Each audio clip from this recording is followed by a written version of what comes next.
Muito bem, pessoal. Na aula passada a gente falou um pouquinho sobre os antecedentes das chamadas revoluções burguesas, né, como elas se processaram, como elas se desenvolveram no mundo contemporâneo. E hoje a gente vai falar sobre os antecedentes da Revolução Francesa. Então, a Revolução Francesa, como é um assunto longo, né, muito amplo, se a gente fosse fazer uma aula só, a gente demoraria um tempo enorme para poder fazer essa aula.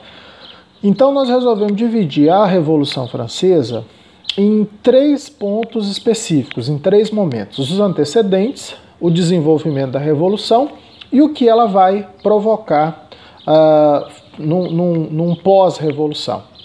Então nós vamos fazer 3 aulas para discutir os elementos da Revolução Francesa. Nesse sentido, hoje a gente vai falar só dos antecedentes da Revolução.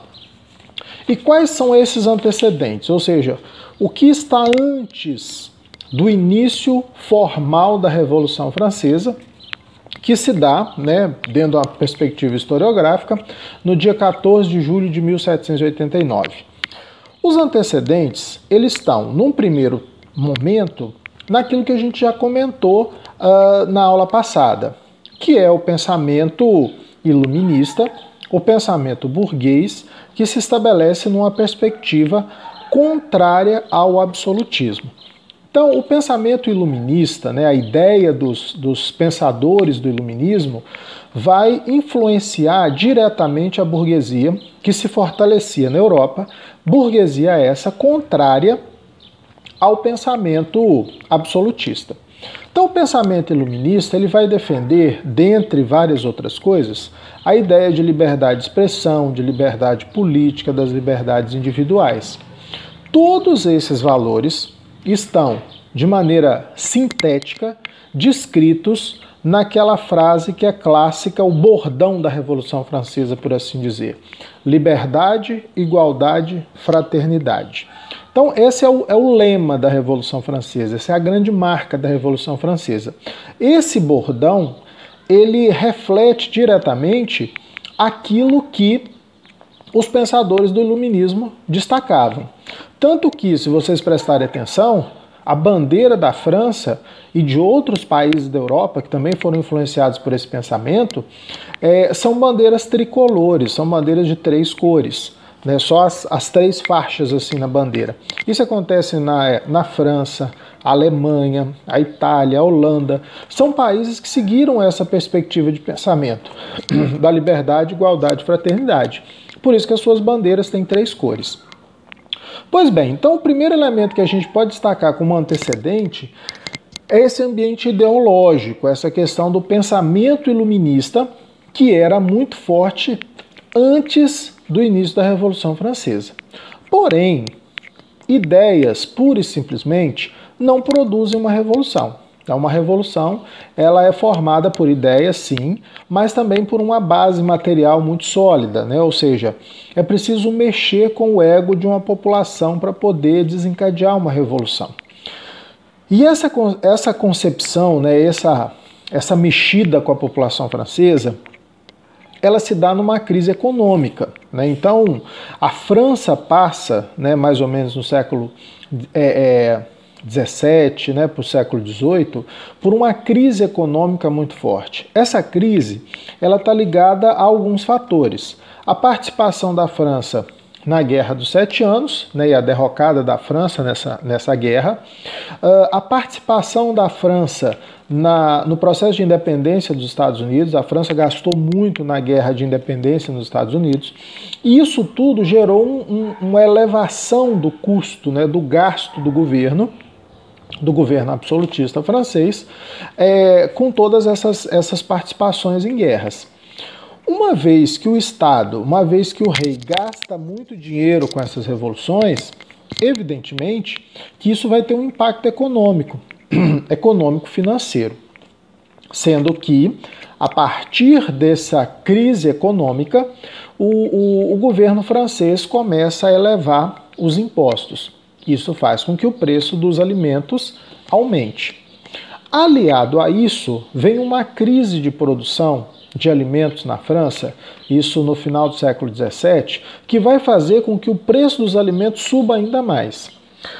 Então a situação dos camponeses na França ela fica crítica do ponto de vista econômico, né? A fome passa a ser uma constante entre a população francesa. E é exatamente nesse momento de crise que a burguesia, que vinha se fortalecendo, vai achar o ponto para o início da revolução e, consequentemente, a derrubada do absolutismo.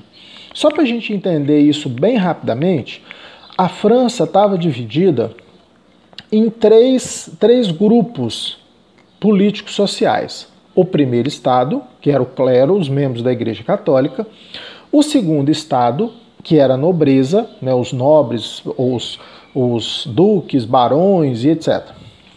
E o terceiro estado, que costuma se falar popularmente que era a burguesia, mas o terceiro estado era todo o resto da população, que ia desde ricos comerciantes até mendigos, prostitutas, andarilhos e camponeses e etc. Todo o resto era terceiro estado.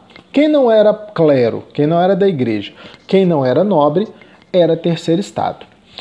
Nas votações que ocorriam na Assembleia Francesa, na chamada Assembleia Constituinte Francesa, que não era convocada na França há muito tempo, nas votações elas eram feitas não por representantes, por pessoa dentro da Assembleia, mas elas eram feitas por segmento, ou seja, o primeiro estado, que era o clero, tinha direito a um voto. Então os membros do clero se reuniam e definiam qual seria o voto deles. O segundo estado, que era a nobreza, também tinha direito a um voto. E se reuniam e definiam o seu voto. O terceiro estado, a mesma coisa. O que acontecia na prática é que toda votação que ocorresse dentro da Assembleia, quem ganhava era o primeiro e o segundo estado, ou seja, o clero e a nobreza, que sempre votavam defendendo seus próprios interesses. Só que nesse momento de crise, de uma crise econômica, aliada com o interesse da burguesia em derrubar a monarquia, essa burguesia, então, aproveita o momento e no ato em que o Luís XVI convoca os chamados Estados Gerais, né, através do Jacques Neder, que era o ministro da Economia na ocasião, eles se rebelam e promovem o início de uma conspiração contra o regime absolutista na França. Esse é o momento que a burguesia encontra para, de fato e de direito, conseguir eleger, votar uma Assembleia Constituinte e iniciar um processo de derrubada do poder real. Esse ato, né, vai inflar na cabeça da população mais pobre, dos camponeses, que despertam para o início de uma revolução contra o Estado absolutista. E aí, o marco dessa revolução se dá com a queda da chamada Bastilha, que era um presídio político e um depósito de armas que existia na França. Então, a queda da Bastilha, em 14 de julho de 1789, é considerado o marco inicial da Revolução Francesa. Esse ponto nós vamos começar a discutir a partir da próxima aula.